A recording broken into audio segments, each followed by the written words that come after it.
Well, I was traveling out of Nuremberg with I forgot just where we were going, but it's going out, and we had a couple of carton cigarettes in the car or in the Jeep, and we went through a checkpoint because, of course, we were still under occupation, and so on.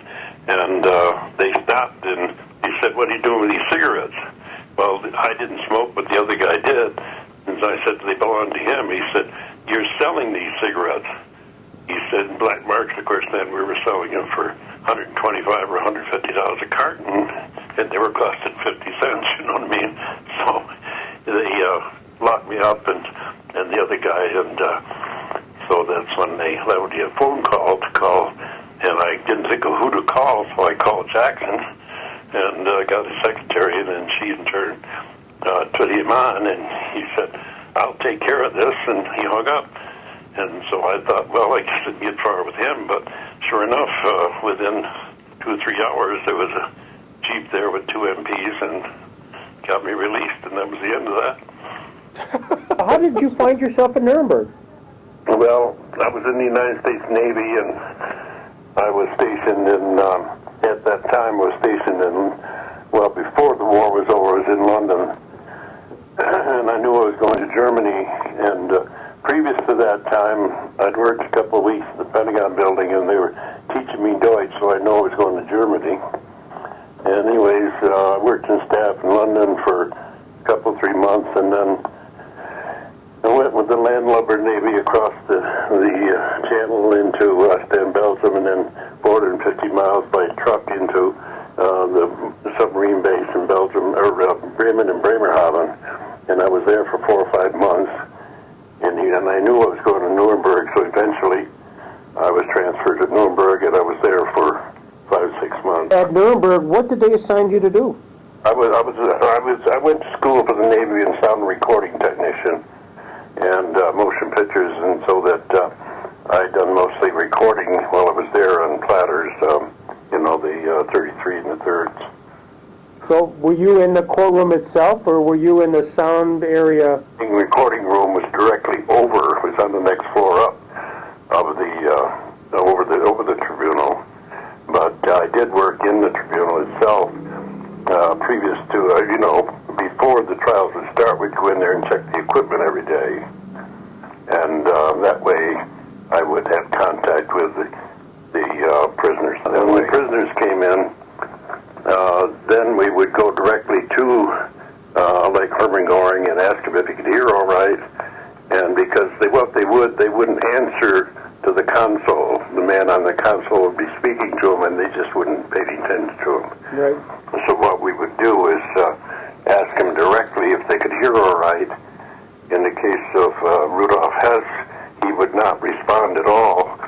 So we used to have to pick his up off the hanger that was in front of his seat where he sat and listen to it, and then we would signal the console that it was all right. We weren't supposed to speak to them, but what happened was that occasionally they'd slip a question to me to ask, like Hermann Göring or Hess. Of course, Hess would not respond, but some of the others, I wouldn't always ask the same person, but that didn't happen every day. But whenever they would think that they'd want to know something, they'd ask and see whether kind of a response. And of course, Hermann Göring was smart enough, so he knew that we were recording.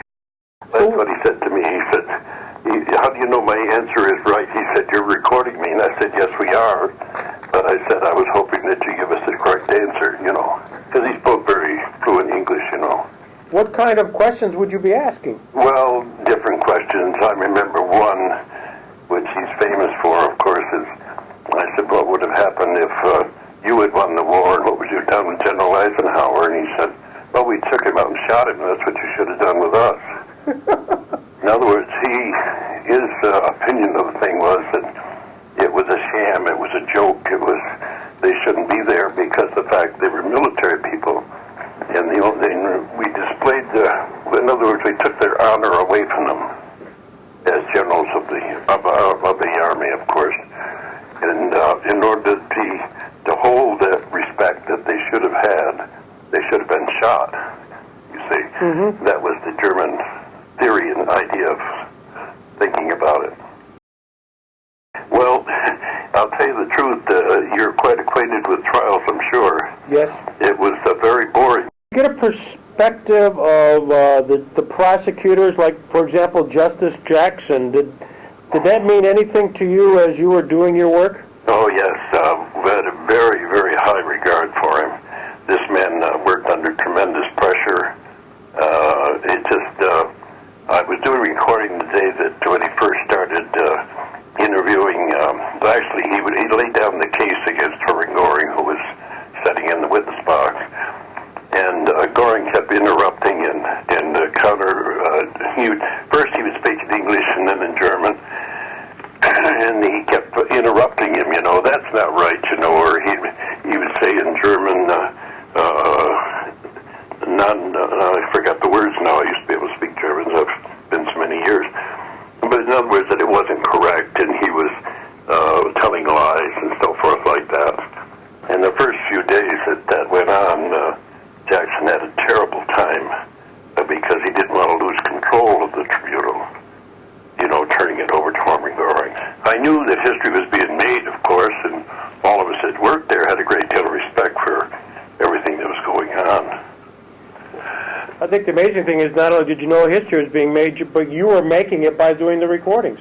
Yes, well, that's, of course, we were aware of, and, of course, the original records that we made, we initialed them all, and, of course, they were all sent back to the Pentagon building, the originals. Right. Now, we did dub off additional records, but we had two originals because as we're recording, we were recorded on 4 machines. Two of them were recording, the other were transferred over. We had to overlap so that so we wouldn't lose. So we'd overlap maybe 4 or 5 minutes onto the next record and then take the original one off. And those all had to be numbered and kept a record of and so forth. But we also recorded, at the same time, we recorded on film, and we also recorded on tapes at that time. So we had 3 that the Americans did. Right. But the British, Russians, and French also did the same thing we were doing. Yeah, they did sound recordings? Oh, yes. Oh, yes. Everybody was doing it because nobody trusted anybody else. Well, thank you so much. I appreciate this. Thank you for calling. Bye-bye.